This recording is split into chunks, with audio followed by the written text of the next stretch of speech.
सतगुरु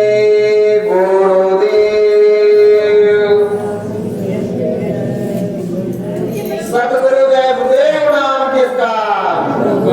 सतगुरु जय गुरुदेव नाम किसका? प्रभु का पवित्र प्यारा पावन नाम परम संत सतगुरु जय गुरुदेव जी का कहना है। परम संत सतगुरु जय गुरुदेव जी का कहना है, शाकाहारी हो जाओगे, बचना और बचाना है। सतगुरु जय गुरुदेव जी की अर्जी है। सतगुरु जय गुरुदेव। मंच पर अखंड रूप से विराजमान, हर प्रकार से हाजिर नाजिर परम पूज्य स्वामी जी महाराज के पावन श्री चरणों में और सत्संग स्थल पर आए हुए सभी दूर दराज से सम्मानित प्रेमी गुरु भाई बहनों के भी चरणों में मेरा सादर सपूर्ण प्रणाम। आप लोग मेरा प्रणाम स्वीकार करें। सतगुरु जय गुरुदेव। अरे प्रेमी भाई बहनों, मालिक की दया मेहर बराबर हम आप पर हो रही है। प्रेमियों, 60 साल से बराबर गुरु महाराज की दया मेहर से एक ही बात समझाई जा रही है, अब भी यही बात समझाई जा रही है, मगर हमारे पता नहीं हमें ऐसा कौन सा विकार है कि 60 साल से एक ही बात दोहराई जा रही है, मगर आज तक अभी वही बात पकड़ नहीं पा रहा। आप लोगों से पहले ही बताया गया था कि सत्संग का टाइम कितना है, मगर वही वाली बात है, कहा कि पहले 1 घंटा प्रार्थनाएं होंगी, फिर उसके बाद में कहीं सुनाएंगे तो 12 बजे 1 बजे घर से निकलेंगे। सत्संग सुनाने वाला टाइम से आ गया। अगर वो कोई आपको बात बताना चाहता है, संदेशा बताना चाहता है, घर परिवार में बैठे रहेंगे, पूरी पंचायत गांव की होगी, मगर सत्संग में तो कम से कम छोड़ दिया करो।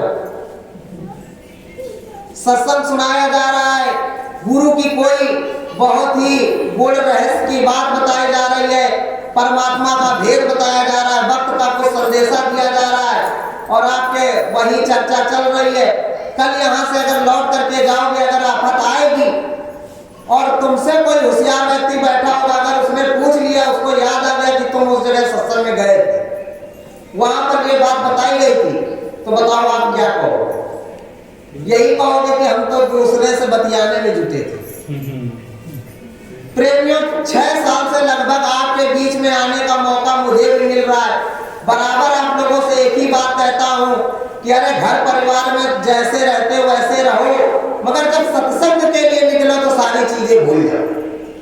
केवल एक चीज याद रखो कि गुरु का संदेशा आ रहा है, हमें वो संदेशा सुनने जाना है। इसलिए प्रेमियों, आपसे यहाँ कोई 10 घंटे का समय भी नहीं लेता। सीधे बड़े भैया लोग कहते हैं कि अरे जैसे जगह जगह जो बात हुई तो लोग कहते हैं क्या सत्संग सुनाते, 1 घंटा केवल सुनाते हैं, 4 घंटा सुनाए तो मजा आए। अरे प्रेमियों, वही पुरानी पद्धति चली आ रही है। जो आदत बना दी गई ढोलक मंजीरा की, जो आदत बना दी गई आधा बिरहा की, तो अब आधा बिरहा से काम होने वाला नहीं है। अब वो पहले का जमाना चला गया कि स्वामी जी महाराज लालटेन लेकर के जाकर के प्रचार करते थे। ऐसे आज ये 60-65 करोड़ की संगत नहीं तैयार हुई। परम पूज्य स्वामी जी महाराज स्वयं साइकिल में अपने लालटेन बांधते थे और लालटेन बांधने के बाद में जा करके गांव में पूर्वांचल में प्रचार करते थे। कहते थे कि चलो चलो मथुरा से एक महात्मा जी आ रहे हैं, वो आपको भगवान नाम का सत्संग सुनाएंगे, भगवान की चर्चा सुनाएंगे। जब वो जाते थे, जिस गांव में प्रचार करते थे, देख लेते थे जैसे इस गांव में मंदिर है, देख लिया स्वामी जी महाराज ने भ्रमण करके कि यहाँ बैठने की व्यवस्था है। पूरे गांव में गए, प्रचार कराए, खुद गए प्रचार करने। प्रचार करने के बाद में कहा कि मथुरा से एक महात्मा जी आएंगे और आपको भगवान नाम का सत्संग सुनाएंगे। जब सत्संग का समय हो जाता था तो स्वामी जी महाराज पहले ही वहां जाकर के खुद पल्ली बिछाते थे। पल्ली बिछाने के बाद में स्वामी जी महाराज सबसे पीछे बैठते थे, एकदम पीछे, और वो देखा करते थे कि जितनों को मैंने संदेशा दिया सभी लोग आ गए कि नहीं आ गए। जब सब बंदे आ जाते थे तब स्वामी जी महाराज अब लोग देखते थे कि वो महात्मा कौन है, कौन सत्संग सुनाने आएगा। यही महात्मा जी थे जो प्रचार करने गए थे। जब देख लेते थे कि हाँ सब आ गए, तब गुरु महाराज पीछे से उठ करके आकर के बैठ के सत्संग सुनाते थे। तब जाकर के प्रेमियों ये संगत तैयार हुई। और इतना स्वामी जी महाराज ने बताया समझाया, मगर हमारी अभी भी आदत वो छूटी नहीं। प्रेमियों देखो, मुझे आज भी अच्छी तरीके से याद है, क्योंकि रटा रटाया वाला तो अपने पास काम है कि लोगों की तरह आपको 10 घंटा रामायण का भेद सुनाया जाए, 10 घंटा महाभारत का सीरियल सुनाया जाए। जो कुछ स्वामी जी महाराज ने बताया समझाया केवल वही बताया जाएगा। और रही बात बड़े भैया की, तो बड़े भैया का फिक्स टाइम होता है ऊपर से। सभी लोग जानते हो कि उनके पास कोई भी किताब प्रार्थना की नहीं रखी है, कोई भी उनका सुना सुनाया सत्संग नहीं है। जितना स्वामी महाराज अंतर आदेश में उनको सुनाएंगे वही आपको बताते हैं। बराबर एक बात आपको बताई भी गई, पूरा प्रमाण भी दिया जाता है।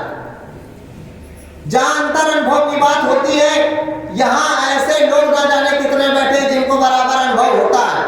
अगर सच्चाई के साथ लग करके कड़ाई के साथ करेंगे तो अनुभव कभी बंद नहीं हो। यदि आपको विश्वास ही डगमगा जाएगा तो उसके लिए कोई क्या कर सकता है। प्रेमियों, वार्तालाप की बात चल रही थी, तो वार्तालाप की बात में केवल इतनी ही बात हो पाई थी कि जब लॉकडाउन लगा था तो स्वामी जी महाराज ने 25 दिसंबर को प्रार्थना लिखवाई थी कि त्रिपद देश की जो महारानी, तो उनकी जो प्रार्थना का महिमा का बखान हुआ था, तो उसी में उन्होंने बताया था कि अब प्रभु राम की तरफ से इशारा हो चुका। प्रेमियों, जब वो प्रार्थना आई थी तो गुरु महाराज ने कहा था कि उसको भी निकलवा दो, मगर यही है कि बगैर सोचे समझे कोई भी काम नहीं करना चाहिए। उस प्रार्थना को नहीं बताया। नए साल का कार्यक्रम इसी रोशनपुर में लगा हुआ था। जब उस प्रार्थना को बताया गया था तो प्रार्थना के में ही प्रेमियों, जो लोगों को अच्छी तरीके से याद हो तो बताना, कहा गया था कि नहीं कहा गया था कि प्रेमियों अब की कान खोल करके सत्संग सुन लो, फिर जल्दी सत्संग मिलने वाला नहीं है। कहा गया था कि नहीं कहा गया? तो जिन लोगों ने माना था उन लोगों ने मेरे पास यहां से भी फोन करके कहा कि बउआ तुमको मालूम कैसे था? क्योंकि बउआ को नहीं मालूम था, गुरु महाराज ने बताया। और बड़े भैया ने उस चीज को पूरा सर्टिफाई किया था कि ये हो करके रहेगा। और नए साल के बाद फिर क्या हुआ, मुक्ति दिवस का कार्यक्रम हुआ, कोई कार्यक्रम नहीं हो पाया, लॉकडाउन लग गया। फिर प्रेमियों कोई कार्यक्रम हुआ था? नहीं हुआ। तो प्रेमियों, हमें तो वही लग रहा है कि जब तक अब यूक्रेन और रूस वाली स्थिति अब अपने देश में नहीं बनेगी, तब तक अब गुरु महाराज की याद सही से नहीं आएगी।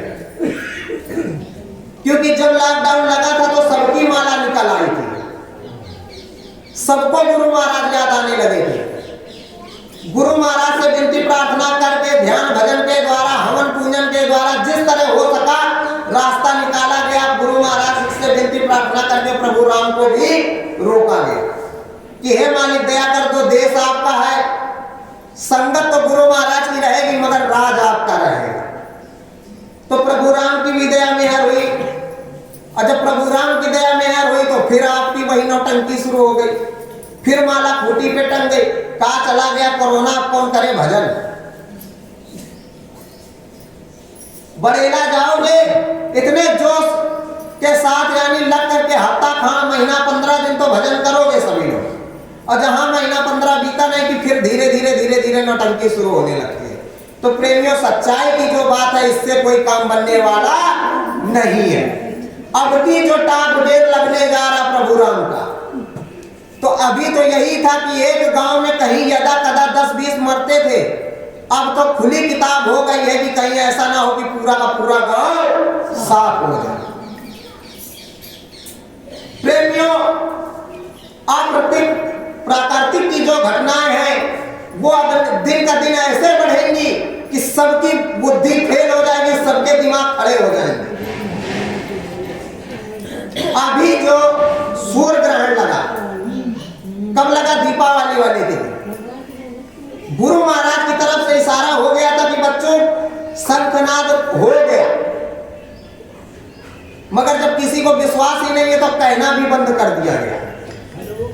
तो जब यहां नहीं कहा गया तो वही फिर दूसरे दिन समाचार में पूरे टीवी वाले चिल्लाने लगे कि अब महाविनाश का समय आ गया, महाप्रलय का समय आ गया।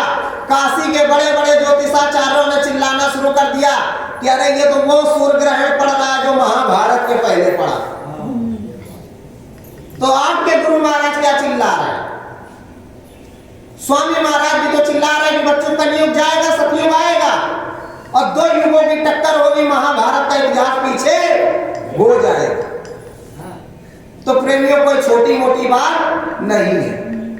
अरे आपसे बराबर कहा जा रहा है ना सुमिरन ध्यान भजन कर पाओ तो कम से कम चलते फिरते तो गुरु का नाम ले लो। अब देखा जाता है इतना समझाया गया, 60 साल से गुरु महाराज 70 साल से समझा रहे, 6-7 साल से आपको बड़ेला धाम के भी माध्यम से बराबर दिया जा रहा है। और प्रेमियों जितना भी बड़ेला धाम से कहा गया सन 2012 के बाद एक भी बात अभी तक झूठ नहीं हुई है, एक भी बात झूठी नहीं हुई। सन 2019 की दीपावली में जब बड़े भैया को 22 प्रार्थनाएं लिखवाई गई थी, उन प्रार्थनाओं की पहली प्रार्थना जो थी 22 की 22 प्रार्थनाएं यानी इंटरनेट पे डलवा दी गई, क्योंकि गुरु महाराज का जो इशारा हुआ था सन 2012 में, तो स्वामी जी महाराज ने कहा था कि तुम बड़ेला का प्रचार इंटरनेट पे डलवा दो। यानी बड़े भैया से जो अभी आपको सत्संग सुना रहे थे, इनसे स्वामी जी महाराज ने कहा था इंटरनेट पे डलवा दो, बच्चों प्रचार मैं खुद कर लूंगा। तो धाम बड़ेला का कोई भी संदेशा होता है तो सोशल मीडिया के माध्यम से ही जाता है, क्योंकि जमीनी स्तर पर किसी को विश्वास नहीं है। वहां की जो सतयुगी अनुभवी संगत जुड़ेगी वो गुरु महाराज की छठी संगत जुड़ेगी, जो डंके की चोट पर कही जाती है।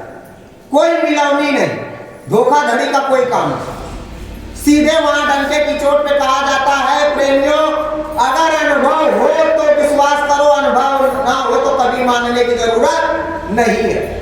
कोई आपसे कहेगा कि ऐ प्रेमियों यहां चले आओ और तुम्हारा सब काम हो जाएगा, गारंटी के साथ होगा, 10,000 रुपए यहां सेवा दे दे। मगर सुमिरन ध्यान भजन की बात अगर कह दे कोई गारंटी के साथ कि हाँ यहां चले आओ तुम्हारा 100% के साथ सुमिरन ध्यान भजन बनेगा, प्रेमियों हिंदुस्तान में किसी ने आज तक ऐसी बात कही? कह दो किसी ने गुरु महाराज के अलावा इस तरह की बात कही? और आपसे बराबर चिल्ला चिल्ला करके कहा जा रहा है कि समय खराब है, समय खराब है, लग करके सुमिरन ध्यान भजन कर लो, आगे कोई बचाने वाला भी नहीं मिलेगा, घर के लोग मुंह मोड़ लेंगे। तो वही कहते हो कि जब समय आएगा तो देखा जाएगा, जब समय आएगा तो देखा जाएगा। तो जब समय रहते गुरु की बात पर विश्वास नहीं करोगे तो फिर समय आपका साथ कहां से देगा? प्रेमियों स्वामी जी महाराज हर प्रकार से समझा रहे हैं, सभी लोग चिल्लाना शुरू कर दिए हैं। साल को खत्म होने में केवल 4 महीने बाकी है। बड़े भैया जब नया साल लगा था 1 जनवरी सन 2022 के सत्संग के माध्यम से आपको सूचना उन्होंने भिजवा दी थी कि प्रेमियों सतर्क हो जाओ, होशियार हो जाओ, क्योंकि जब गुरु महाराज ने 5 साल आगे बढ़ाया था 17 के बाद, तो 22 को गुरु महाराज ने निर्धारित कर दिया था और सन 2022 परिवर्तन का समय चल रहा है। 4 महीने केवल बाकी है। आप हिंदी अंग्रेजी में जोड़ोगे जाकर के तो आपके लिए 2 महीने बाकी है, मगर हिंदी में भी 4 महीने बाकी है। और 4 महीने की बात छोड़ो, 4 घंटे में क्या हो जाए किसी को कुछ पता नहीं। प्रेमियों प्रार्थना तो बातें चिल्ला रहे हैं, जगह जगह संगम पे भी खूब प्रार्थना गाई गई कि जागो जागो दुनिया वालों सतयुग आने वाला। तो अब चिल्लाने का नहीं, अब करने का समय आ गया। बराबर हम लोग कह रहे हैं कि कलयुग जाने वाला है, सतयुग आने वाला है। अब यहां पर प्रेमियों विचार करने की बात कि कलयुग जाने वाला है, सतयुग आने वाला है। दीपावली का त्योहार अभी पड़ा और लगभग इस कार्यक्रम की परंपरा कार्तिक पूर्णिमा तक अभी चलती ही रहेगी।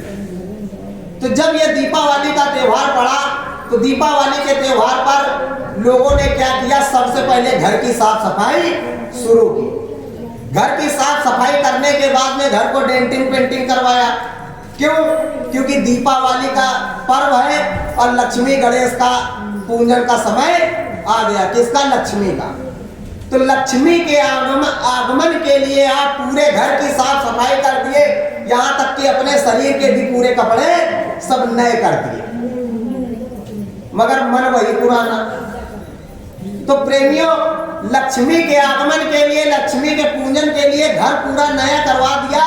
और हम आप लोग चिल्ला रहे सतयुग आने वाला है, तो सतयुग जी महाराज को बैठाने के लिए कोई व्यवस्था बनाई, क्योंकि सतयुग जी महाराज भी तो आ रहे हैं, उनको भी तो आप निमंत्रण दे रहे हो कि केवल हवा में तीर छोड़ रहे हैं कि सतयुग आने वाला है। उनके लिए क्या हुआ? इसीलिए स्वामी जी महाराज ने कहा था कि कोई बात नहीं बच्चों, पीछे में होने वाली लीला में चूक गए, मगर भविष्य में होने वाली लीला में चूकना मत। फिर भी हम लोग फेल हो गए, लीला हुई और फिर पीछे रह गए। कोई आया, स्वामी जी महाराज ने कहा था तुम मुझको देखना, मैं तुमको देखूंगा, हमारे आपके बीच में कोई तीसरा ना आए, और बीच इधर उधर वालों को कभी देवी देवता मत मान लेना, बस उसी में फंस गए। कि अरे गुरु महाराज नहीं आए, गुरु महाराज ने इनको भेज दिया, गुरु महाराज के साथ 24 घंटे रहते हैं तो गुरु महाराज की पूरी दया मेहर इनके ऊपर। और प्रेमियों, हमने भी अपने स्वामी महाराज को कहते सुना, अपने इन्हीं आंखों से देखा। स्वामी जी महाराज मंच पर बैठते थे तो सीधा कहते थे कि इनमें बच्चों न जाने कितने आते जाते हैं। किसको कहते थे? संगत को। कभी स्वामी जी महाराज ने ये नहीं कहा कि इनमें से बहुत आते जाते। और बराबर ये भी कहते थे कि कभी अगल बगल वालों को देवी देवता प्रभु परमात्मा मत मान लेना। तो बताइए किसकी गलती? गुरु महाराज की कि हमारी? आप? क्योंकि गुरु जो कहना चाह रहा है उसको सुनने को तैयार नहीं है, सच्चाई की बात बताई जा रही है उसके लिए समय नहीं है। दुनिया भर का झंझट घर परिवार का सत्संग में भी लाद के बैठ जाते हैं।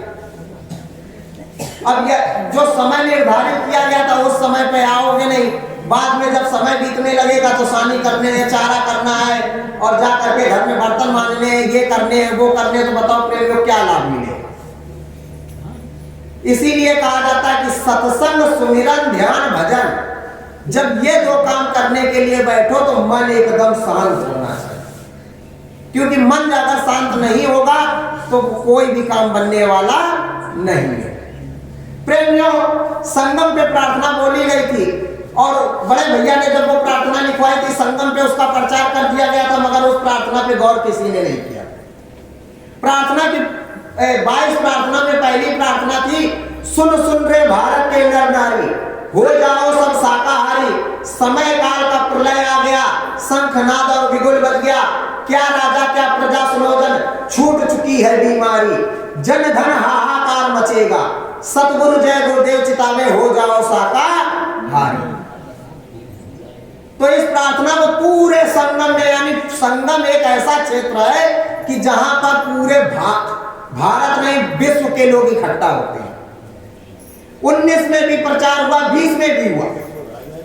अब 20 के बाद क्या हुआ? लॉकडाउन लग गया। तो प्रेमियों, पूरी प्रार्थना में केवल एक लाइन समझने की जरूरत है कि जब इस बीमारी का कहीं नामो निशान नहीं था, तब ही आपके स्वामी जी महाराज ने लिखवा दिया था, छूट चुकी है बीमारी, जन धन हाहाकार मचेगा, क्या राजा क्या प्रजा सुनोजन। यानी ये ऐसी बीमारी निकली है और रुपए पैसे की भी बर्बादी होगी, ना इससे प्रजा बचेगी ना ही इससे राजा बचेगा। अब प्रेमियों, विश्व युद्ध की चिंगारी भड़की हुई है। अभी 2 देशों की थी, अब 4 देशों में पहुंच गई है। पहले यूक्रेन की थी, रूस की थी, अब पता लग रहा है इराक ईरान भी फना हुआ है उसी में। अब कल को जाकर के अगर ये चीन अमेरिका भी इसी में आ गया, तब क्या करोगे? तब तो खाने के एकदम लाले पड़ जाएंगे। और स्वामी जी महाराज ने आपके कहा ही है कि विश्व युद्ध की शुरुआत भारत से होगी, तो अभी विश्व युद्ध के चक्कर में मत पड़ना। क्योंकि आगे आने वाले समय में अगर स्थिति प्रेमियों ऐसी ही रही तो अपनी अपनी डायरियों में नोट कर लेना, हिंदुस्तान और पाकिस्तान का युद्ध होने में ज्यादा देर नहीं लगेगी। क्योंकि जो लोग सोचते हैं कि चाइना किसी का हितैषी होगा, तो गुरु महाराज ने ही हमारे कहा कि चाइना अपने बाप का नहीं होगा। चाइना की अमेरिका की इतनी भीषण टक्कर होगी, स्वामी जी महाराज ने कहा कि चाइना के जब नुकसान होगा तो वो अमेरिका के न जाने कितने शहर तबाह कर देगा, और जब वो अमेरिका के शहर तबाह कर देगा तो अमेरिका चाइना को नेस्तनाबूद कर देगा। उस समय स्वामी जी महाराज ने कहा कि भारत अपनी आध्यात्मिक शक्ति का प्रदर्शन करेगा और बचे खुचे लोगों के जो शाकाहारी होंगे, सदाचारी होंगे, प्रभु परमात्मा को मानने वाले होंगे, तो गुरु महाराज ने कहा उनकी रक्षा मदद भारत करेगा। तो प्रेमियों, बताने के लिए बहुत सी बातें होती हैं, इसीलिए आप लोगों से कहा जाता है कि हमेशा सामूहिक सत्संग करो, सामूहिक ध्यान भजन करो, जिससे सारी चीजें समझ में आने लगे। जब आपके ऊपर जोर दिया जाता था तो संडे संडे सत्संग हो जाता था। जब धीरे धीरे देखा जाने लगा कि किसी का मन ही नहीं हो रहा, तो बताओ आपको कब तक घेरा जा सकता है। तो जब तक अपने अंदर से किसी चीज की चाहत नहीं होगी तो प्रेमियों, जबरदस्ती से कोई काम नहीं होता। जबरदस्ती हमारे स्वामी जी महाराज ने नहीं की, तो जबरदस्ती हम आप भी किसी के साथ नहीं कर सकते, क्योंकि स्वामी जी महाराज ने खुले मन से नामदान दे दिया, जिसकी मर्जी हो ले लो। मगर स्वामी जी महाराज ने इतना जरूर कहा, क्या है प्रेमियों, चलते चलाते इस नाम को ले लो, जरूरत पड़े तो याद कर लेना। मगर बच्चा, मैं जिसको एक बार पकड़ लेता हूं तो मैं छोड़ने वाला नहीं। गुरु महाराज ने दूसरा वादा यह किया कि अगर है बच्चे बच्चियों लग करके सुमिरन ध्यान भजन कर लिया तो इसी जन्म में पार कर सकते। कब? जब लग करके सुमिरन ध्यान भजन करेंगे तब। इस धोखे में मत रहना, फिर से सत्संग सुनो, उठाओ। इसीलिए मैं कहता हूं किसी की बात पे विश्वास मत करो। मैं खुद कहता हूं आप अपने गुरु की बात पे विश्वास करो, गुरु की वाणी उठाओ और देखो इसमें स्वामी जी महाराज कह रहे हैं कि नहीं कह रहे। स्वामी जी महाराज ने कहा कि भजन करने वालों की पूरी जिम्मेदारी मेरी होगी, और यदि भजन नहीं करोगे तो कोई भी जिम्मेदारी नहीं। भजन तो मैं करवा ही लूंगा, इस जन्म में नहीं करोगे तो अगले जन्म में करवा। तो प्रेमियों, अभी शरीर स्वस्थ है, मालिक की दया से सुबह शाम 2 रोटी मिल रही है, और कल को जाकर के अगर ऐसी स्थिति इससे भी बदतर हो जाए तब क्या करोगे? तो इसलिए प्रेमी भाई बहनों, ज्यादा समय लेने की भी जरूरत नहीं है, और सभी लोग अपने अपने घरों पर लग करके सुमिरन ध्यान भजन करेंगे। प्रेमियों, जिस मंदिर की बड़े भैया ने बात की थी, तो आप लोग समझ लो, इस वजह से उन्होंने कहा है, बराबर मैंने कहा है, फिर से बताया दे रहा हूं उस बात को इशारे में, कि प्रभु राम जब त्रेता में राम रावण का युद्ध हुआ तो विजय के पहले रामेश्वरम की स्थापना भगवान शिव की हो गई। द्वापर में जब महाभारत होने वाली थी तो भगवान श्री कृष्ण ने इसी बाराबंकी में, जिसको हम आप लोग लोधेश्वर के नाम से जानते हैं, तो लोधेश्वर महादेव की स्थापना हुई। और इसी कलयुग में परम पूज्य स्वामी जी महाराज ने काशी में बम भोले को जब खुश किया, उन्होंने खुश किया, और सर्वप्रथम यज्ञ कहां पर किया था? सतयुग जी महाराज का अयोध्या में। तो जहां प्रभु का आह्वान होता है तो प्रभु वहीं पर आकर के दर्शन दीदार देता।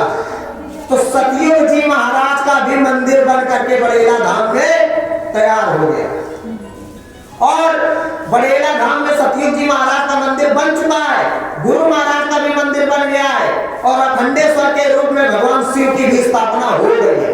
इसलिए डंके की चोट पे कहा जा रहा है कि प्रेमियों और समझ जाओ, कोई बताने वाला आगे नहीं मिलेगा। समय पलट जाएगा, लॉकडाउन लग जाएगा, फिर कुछ हाथ नहीं आएगा। सतगुरु जय गुरुदेव, सतगुरु जय गुरुदेव। प्रेमी भाई बहनों, आगामी कार्यक्रम जो दादा गुरु महाराज का पावन भंडारा जन्म दिवस का कार्यक्रम पड़ेगा, 1 दिसंबर से 5 दिसंबर तक, यानी 5 दिन का ये कार्यक्रम पड़ेगा। तो जो भी लोग चलेंगे तो अपनी तैयारी कर लीजिए। तैयारी करने के बाद में सभी लोग एक दूसरे से संपर्क कर लेना। 1 तारीख को यहाँ से निकलेंगे और उसको क्या कहते हैं 5 दिन तक भंडारा रहेगा। फिर उसके बाद में मालिक की अगर दया हो गई तो फिर से संगम प्रयागराज पर चला जाएगा और वहां पर भी 1 महीने का पूरा कार्यक्रम लगेगा। तो जो लोग प्रेमी लोग वहां प्रचार पे चलना चाहें तो वो भी अपनी तैयारी करते रहेंगे। सतगुरु जय गुरुदेव। परम पुरुष सतगुरु मेरे स्वामी।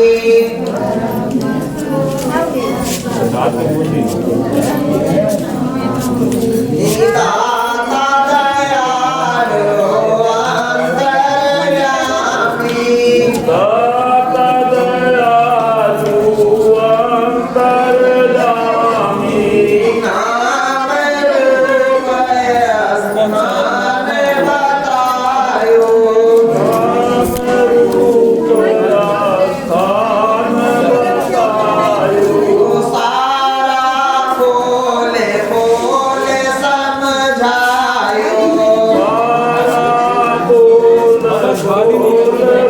बतायो।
अगर नहीं मानोगे प्यारे, तौबा तौबा करोगे सारे। कुदरत है नाराज खड़ी, आगे तारी बड़ी बड़ी। शाकाहारी हो जाओगे, बीमारी से बच जाओगे। बाबा जी तो बचा रहे हैं, शाकाहारी बना रहे हैं। सतगुरु जय गुरुदेव जी की अर्जी है, आगे आपकी मर्जी है। सतगुरु जय गुरुदेव। सतगुरु जय गुरुदेव। प्रेमी भाई बहनों, कहने सुनने में अगर कोई भूल चूक हो गई हो तो आप सभी लोग क्षमा करना। और रविवार के दिन 30 अक्टूबर का जो कार्यक्रम है ग्राम दहली सुजानपुर में रजनी हॉस्पिटल के बगल में होगा। तो आप लोगों के संपर्क में जो लोग भी हो, कोयला नगर या यशोदा नगर के प्रेमी जो आपके संपर्क में हो, तो आप लोग उधर के लोगों को सूचित कर देना। 30